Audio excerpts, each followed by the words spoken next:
Son, would you open us in prayer, please? Father God, just thank you for bringing us together in fellowship. Thank you for your provision. Thank you for your encouragement this morning. Ask you to bless this time. In Jesus' name, Amen. So good morning. So I was expecting a little bit larger crowd, so it's okay that we started late because today is supposed to be pretty interactive. So if you want to sit on your hands, you're in the wrong spot. Okay? So today, how many of you have been following what's been going on over the last, we'll just say 15 years? Because it's been going on at least that long. Okay? Where, how do I say this? Doing the right thing does not always yield, for lack of a better word, the right result or the positive outcome even in your own life that you would hope it would. We'll just put it that way, okay? And I labeled this as for such a time as this because it seems to me that things are accelerating. One of the things that people talk about is end times. People talk about, for lack of a better word, the times we are in. So what I've started here is why are we here and why now? Well, part of the argument I'm going to make to you today is that this has been going on forever. We're not in anything new. We may have new ways to express it, and we may have faster ways to express it to many more people. But being people of God and doing what He wants us to do has always been a difficult choice. It's never been easy. Next slide, please. Something that gets lost in today's society, and in my opinion, even more so than even back in the days of kings, is that, folks, we all matter. Every last one of us. We matter. The little things we do matter. Throughout biblical history, the impact of ordinary lives doing everyday or even extraordinary things have impacted us in ways that were never thought of by those that did the deeds. This is nothing new. One of the things that I have really latched onto over the last few years is that I don't do it for anything today. My reward, my ultimate goal is what happens on the other side of the veil. Because I think that especially in this culture, and I mean that as Western culture, not necessarily just the U.S., but U.S., Canada, Western Europe, we want what we want and we want it now. That goes also for our gratification, for the things that we do. You want the fans going or not going? Not going. Okay. They are slowing down. I was just checking which direction you were trying to get them to go. Next slide, please.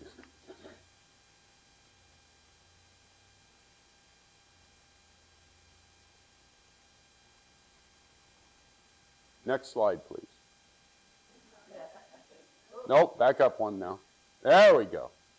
Okay, in the Old Testament, okay, now, as I worked on this, I could have probably done 150 examples, but I tried to keep it to just 3. Okay? Each of these people had a lasting impression on the faith and probably never gave it a second thought. Think about Moses, about all that he did.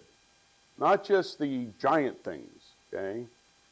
Not just the parting of the Red Sea, not just bringing down the tablets, not just, for lack of a better word, everyday living. Think about that. Think about how positive he had to be in the face of the people who wanted to have the golden calf. And he finally lost it when he came down and there was the calf. Okay? How many of us have those situations? Okay? Yes, Marilyn?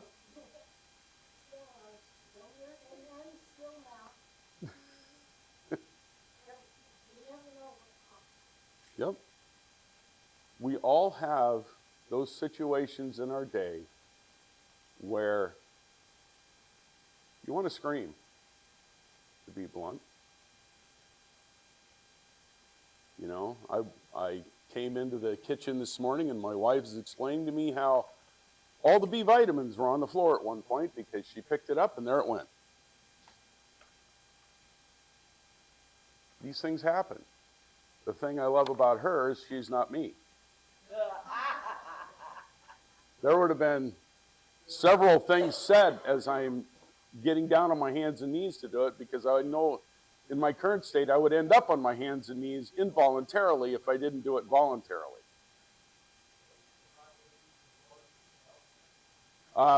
So here's what you got to understand. In our marriage, divorce is not an option. Murder might be. That's kind of been our running joke now for the 37. Yeah, we're both still there. And I know that sounds weird to people, but that's how we've looked at it. We're not going to get divorced. We're going to work through it one way or another. And I know how good of a shot she is, so I'm not going to tempt it. My mom asked when the kids got to age, my mom asked me whether I had gotten out.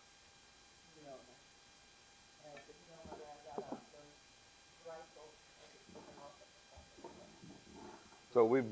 So we got a block long driveway down to our house. We'll get them at the top of the hill when they.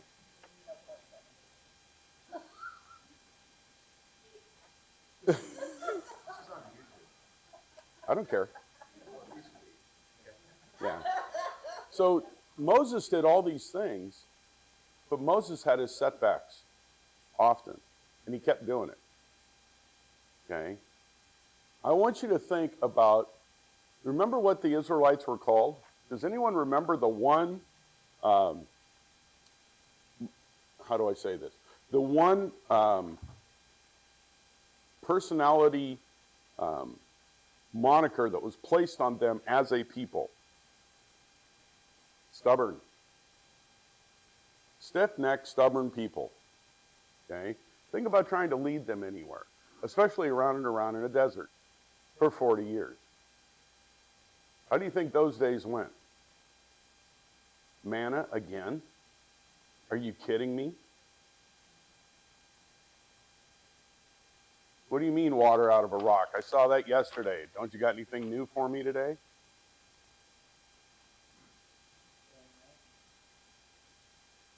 I think it's very human. I don't think American has anything to do with it. We might have been able to put a fine touch on it, but I think that goes true for everyone. Rahab. How does Rahab enter the picture?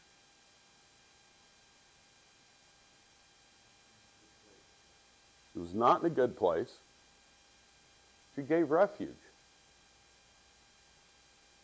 She did something good at what could possibly have cost her her life. But she did it anyway. Yes? Yes. Rahab the harlot. There's some speculation he was an organizer. Yeah, yeah. Madam, yes. So, and then you see, and you'll see this in the next couple of slides, how does this work out? Okay? Haggai, talking about minor prophets. Okay? Rebuild the temple. You think he thought it was going to go poof years later again? Oh, but he's going to work on trying to make sure it's done right. Now, how many of you have ever worked around construction people? How many different opinions are there of ways to even build a wall? I rest my case. Every day, as a foreman, think about that. Well, I need you to do X. Yeah, but wouldn't Y be better? Well, I don't want to argue about it. Would you just do it? Right? And that'll be every day for those next many, many years.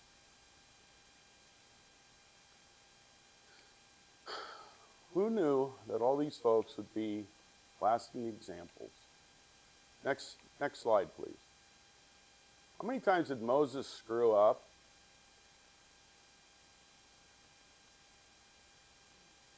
A lot. Was he allowed into the promised land? No. Did God continue to use and bless him? Yes. We will fail. Okay? It's one of the things about the fall that, and this is something that people don't want to acknowledge, and I would say even most Christians don't want to acknowledge. Ever since the fall, we have been screwed up. Period.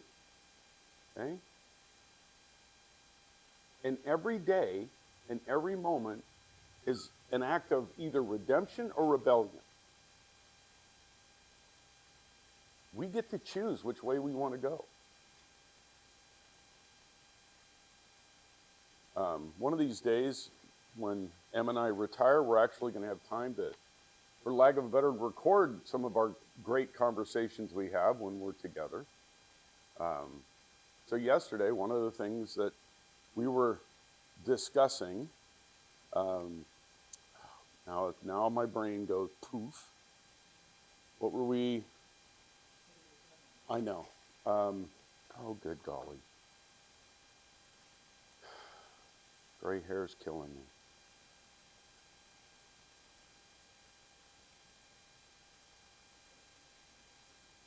Yeah, that's me. Anyway, we were discussing a lot of things about how we want, it was,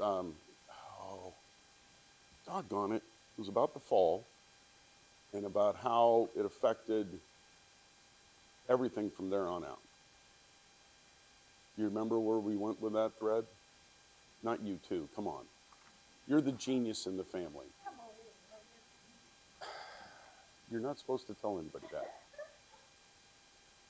But I guess what I'm really driving at is that we can make a choice. I don't remember what it was.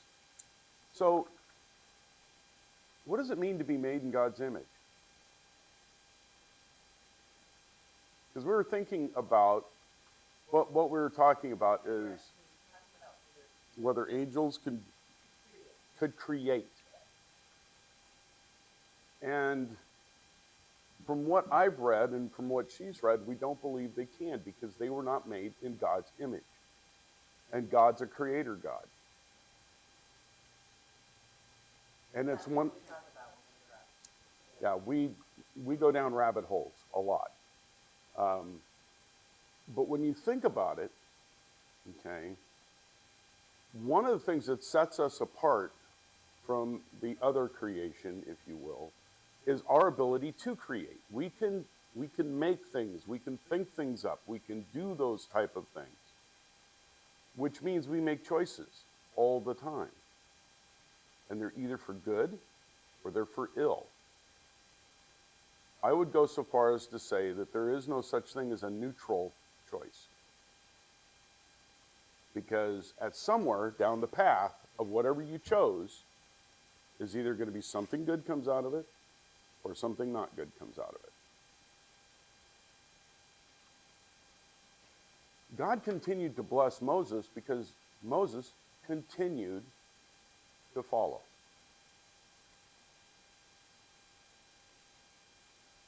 And that's the way God works with us. We make the choice every day, every minute, whether or not to follow him. Because every day and every minute, you're given a choice about something. I just wish he'd let me choose sleep more. Might help my gray hair status. Next slide, please. Think about Rahab. Where'd she start? Harlot or madam, whichever way you want to interpret that. Look where she ended up. She's part of the genealogy of Jesus. Think about that. That one choice started her down a path that led her to that. Can't get more blessed than that, in my opinion.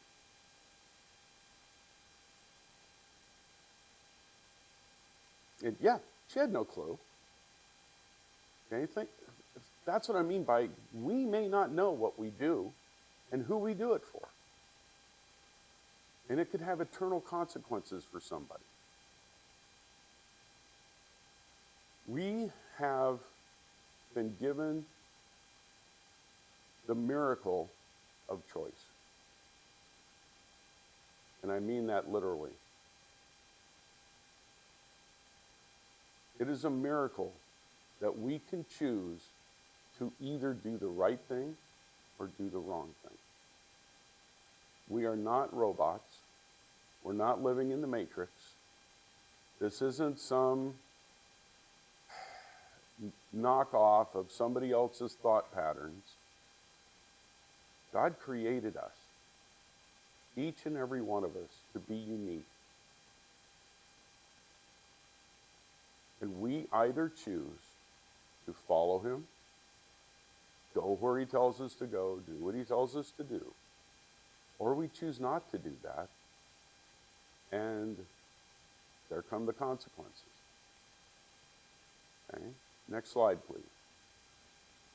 We go on into the New Testament.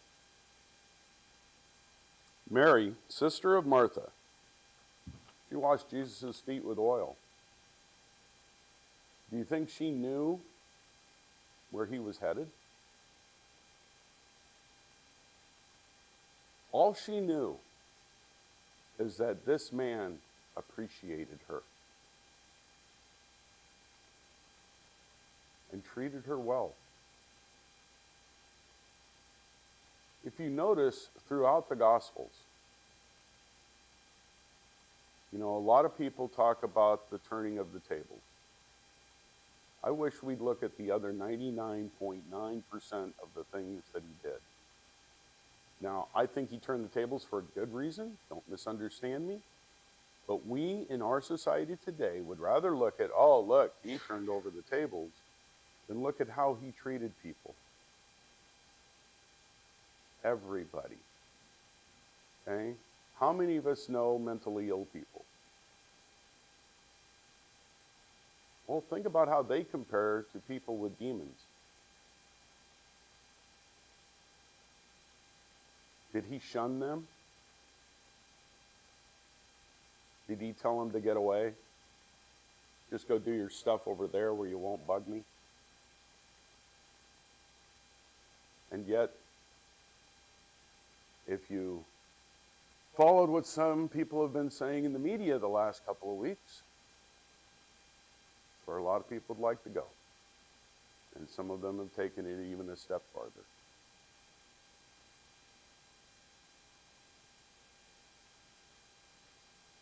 You look at the people our Lord sat down with and broke bread with and fellowshiped with. What were James and John known as in the time of being Jesus' disciples and walking with him? Sons of thunder. I really doubt it was sons of thunder. Okay? Those two young men probably went through life like a couple of bulls in a china shop. Okay? Remember what the mom asked? Which one's going to be sitting at your right hand? But look at what happened after the resurrection, after things clicked. Our New Testament would not be what it is today without those letters from them. Those kind and gentle men who exhorted us to treat people with love.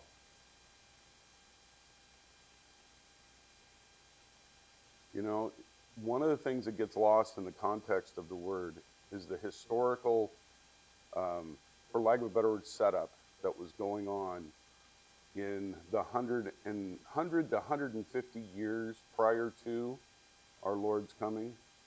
Was there were messiahs all over the place. Okay?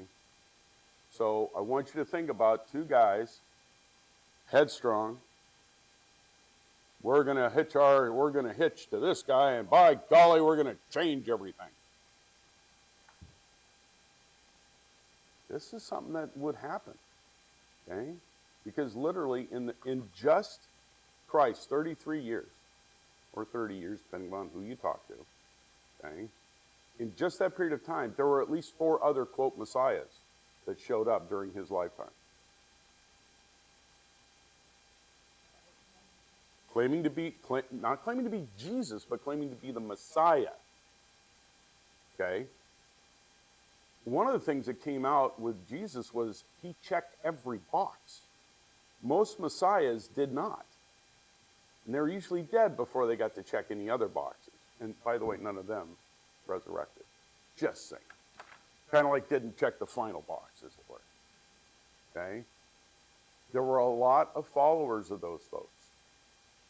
It's part of the reason why Herod reacted the way he did. It's part of the reason why the government kept reacting, because in general, those messiahs were trying to irritate people into rebellion, either against the Romans or against the current Jewish authorities. Okay? Did Jesus do that? No. Completely different. But at the time, I really doubt the sons of thunder knew that. But at the resurrection, boom, light went on. Oh my, we've been in the presence of the real deal for the last 3 years. Think about what that does to your worldview. Okay? Woman at the well. You know what she went on to do? She evangelized her entire community. We don't even know her name. She's just a woman at the well.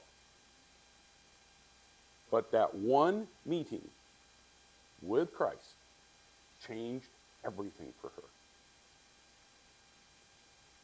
Everything.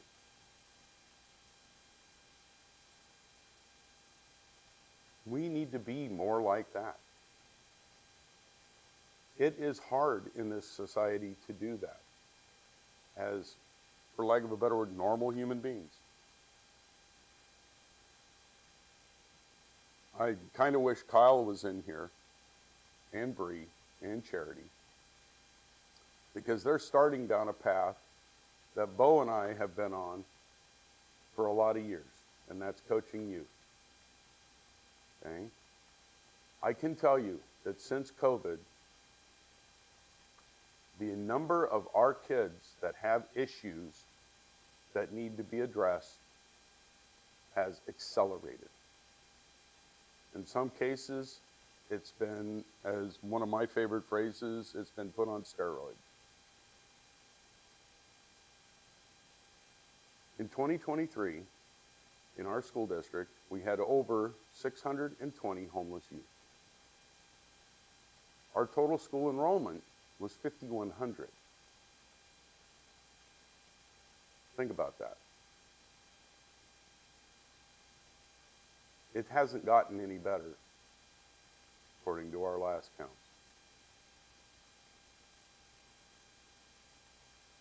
I personally have 3 kids on our high school team that are couch surfers.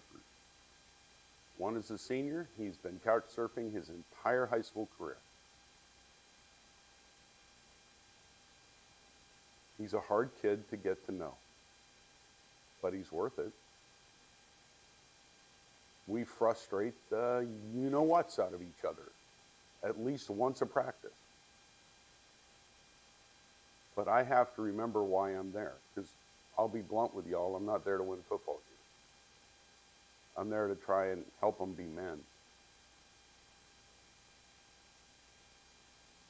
And he can push buttons really well because he's learned to survive that way. I really love this kid. And the things he's had to deal with, because he is good friends with one of our other coaches because they grew up a lot alike.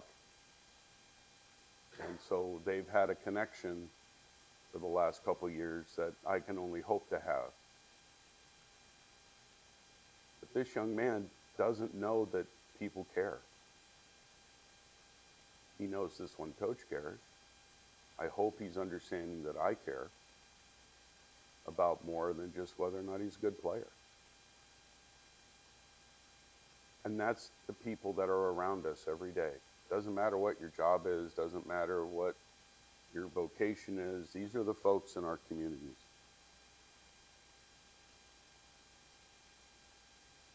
We need to be able to speak into their life. And to do that, we've got to be real and honest. One of the things that has changed for him and I is I found out that, and Bo will laugh and so will Nathan, I can't yell at him. He shuts down immediately. And it's mostly because he doesn't know me. Most kids don't mind because I have a relationship with a lot of them. So the juniors on down, I've coached for years. They understand me. This senior does not.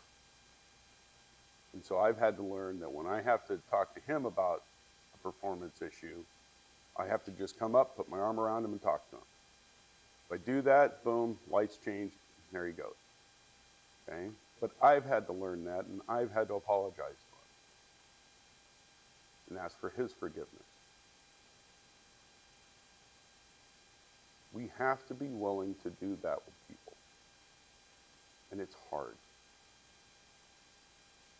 When you get to be my age and you've done something one way for, in this case, 42 years, it's hard. That's a long ingrained habit because that's how I was coached. And so that's how I learned to coach. And I knew that it wasn't that they were mad at me. They were just making sure they got my attention and that there was no ambiguity involved in the directions that were being given. And I took that to heart, and I took also the part of one of my coaches who became my surrogate dad. He spoke more into my life, and I'll be blunt, I didn't know he was a Christian until years later. But now when I look back on it, it all made sense finally. Why was he nice to me? Because I could just be a little blank. Because I was angry. I was an angry young man. And he didn't care. He kept stepping in. He kept putting his arm around me. When we're out in the football field or on the wrestling mat, would he yell at me? Oh, yeah. But for some reason, my brain always translated it to it was because he cared, not because he was angry. Relationships are what matter. Who do you have relationship with? Who do you see? Who do you talk to? Who do you interact with every day? I look at Jamie. Oh my goodness. How often do you have all three of them?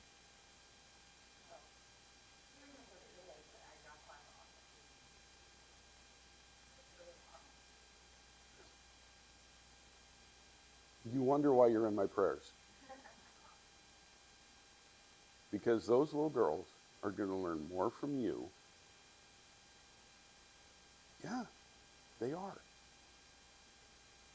And it's going to be good because I've seen your daughters. You have good kids. Grandkids are harder. And you'll be fine. They'll be fine. Don't give me the look, okay? Because you and I both know, okay? Yes, but they'll learn truth. They'll learn honesty, okay? Because if there's one thing I've learned about both Bo and Jamie, they're honest. We have to be honest with each other. We need to be honest with each other. For this to work, for fellowship to work, there has to be honesty. And I'm going to pump this man up one more time. So do all of you know what my quote-unquote unpaid, idiotic 40-hour-a-week job is? I'm the mayor of Toledo. In my town, when we lost our church there, I could not bring myself to go to any other churches because I was our church's representative to the local church bodies, as it were. So we met with all the pastors and whatnot. I would have been considered a prize instead of a congregant. Bo has always been right up front honest with me. Now, he might say it in the nicest possible way, okay? But he's never shied away from looking me in the eye and saying, you screwed up, and here's how it gets better. I'm telling you folks, that matters more, especially to a guy like me, than any platitude you can ever give me. Because I know I got blind spots. We all got blind spots. And if someone's not willing to talk to us about them, those blind spots will get bigger. Yes, sir.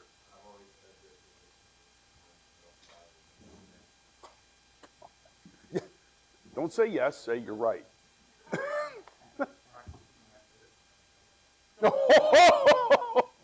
You're absolutely right. I get in arguments with people in my line of work over they want all their councils to be homogenous and think like they do. And I'm like, no, you don't. Yeah, but then you don't have quote unanimous votes. I said, you can get to unanimous if you're willing to work with people. And that's what our job should be as mayors. Because as a mayor, my job is to represent everybody in my town, not just the people that agree with me. And the best way to do that is to listen to everybody, even when they call you names. And I've been called some doozies over the last year. You know, we were doing what Walport's doing now. We were doing that long before you guys got to it. So, but we got out of the, what's that? Well, but we also are setting the example of the recall did not come about that everyone was screaming for last winter. Because when the truth came out, and we made sure the truth came out, and we talked to people, and I would go talk to the people that wanted to hang me, explain what happened, and at the end of the day, they're like, well, okay. Because one of the things that is harder to do now than it's ever been able to do is communicate. Because now we have social media and the social media silo. So you can effectively go all day and never hear a dissenting voice. Okay.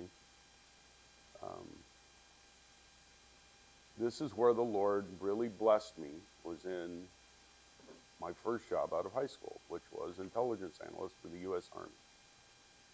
Because I'm in Europe, I would know what happened at X, and then I would watch Der Spiegel, which is the German big paper, the London Times, Washington Times, the New York Times, and the Armed Forces paper, all print 5 different stories of the same thing, and none of them would have it all right.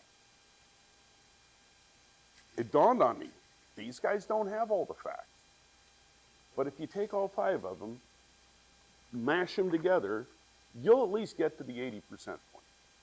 And so that's how I've always operated with the media. So yes, I have Fox News, I have CNN, I have MSNBC, I have PBS, I have the Oregonian, I have the Statesman Journal, and I have the Register Guard. I run all of those guys. If there's something I want to know more about that story, I go run through all of them. Because somewhere in there, pile this one here, fit that one there, I've got closer to the truth. It's hard. I don't do a lot of news for that very reason. Okay, my news is mostly what happens in town. So the last one I've got is Phoebe. Anybody know who Phoebe was? I know Bo will, but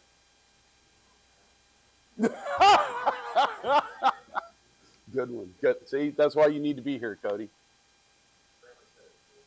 Well, even better. Wow. So Phoebe was the deaconess of Cenchrea, who was commended by Paul, who went on to help teach Apollo the right way to teach about Christ. Think about that. And yes, Phoebe was a woman.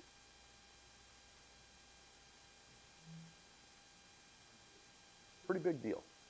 But if you say that in most churches, Bo, how many people will say, I know what Phoebe did? Not very many. It gets lost. I wasn't going to just go to the obvious take there, dear, but thank you. If you're wondering what my wife just said, remember, women aren't supposed to teach, and yet Paul's commending her for teaching Apollo. Think about that. That's why context matters. Why when you read the word, read for context. Do a little bit of history work. It makes a huge difference.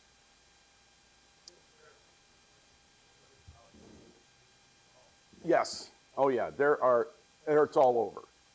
Okay? That's why when people want to say definitively X or definitively Y, if you ever watch me, I laugh. Because it was situational. You know, that church, how shall we say this? What's one of the modern phrases? It was off the rails. And that's what Paul was addressing. Next slide, please. I love this painting. Because I don't think of my Lord as this dour sourpuss who's looking at you sternly 24/7. We make so many mistakes, I know he's got to be laughing. Ha! He did it again. Think about that. I mean, Moses. How many times did Moses screw up? If God got angry every time we screwed up, would he ever forgive us at some point? It's not in his nature. His nature is to forgive us. His nature is to love us. It saddens him when we don't choose him and choose his way. You might be the only contact someone has with our Lord. It could be at the store or online. Will you screw up? Probably. But never forget to whom we owe our very existence to. Amen. That's right, Marilyn. That's who we owe everything to. Remember that. Remember that he went to the cross for us before we were even born. But he knew we were coming.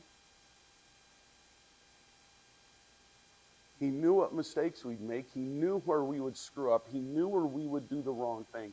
And yet, he still loved us and died for us.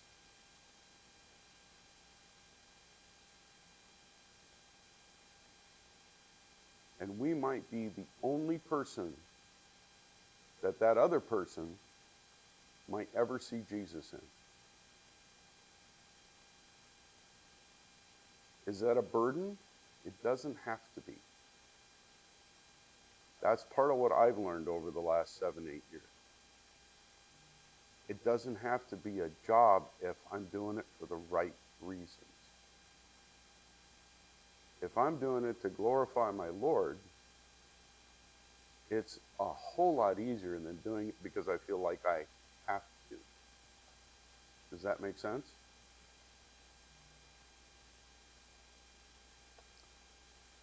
Next slide before the kids get here. Trust him. Trust him daily with everything. But ye brethren, be not weary in well-doing. 2 Thessalonians 3:13. For a short verse, it sure says a lot, doesn't it? How do we not become weary in doing the right thing? Yep. Pray for grace. Pray for him to open the doors for you today. Pray for him to put that person in your path that needs to hear about him. And maybe they just need to be shown him over the course of time. Take the time to not just trust him, but walk with him. Because if you walk with him, he'll give you the opportunity. I pray every day before practice because in myself, okay, remember I said earlier, I don't coach for wins, but I'm here to tell you it's something that's always there and it's something I always have to fight. So I have to pray before every practice. Lord, walk with me. Let me take the right path. Let me be what these kids need to have today. And if that means my practice plan goes out the window, once I see what's going on, that means my practice plan goes out the window. Because those kids are more important than a W on my resume.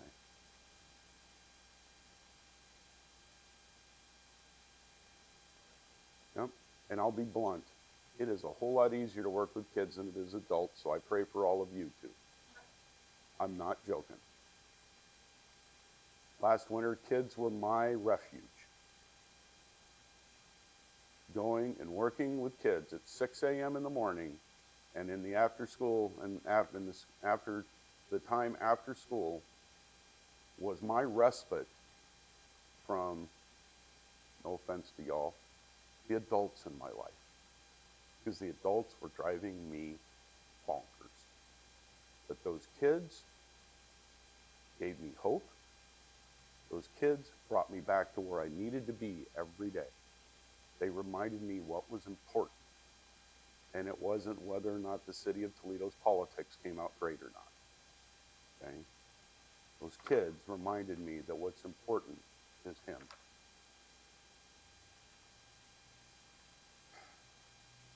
Bo, would you close this, please?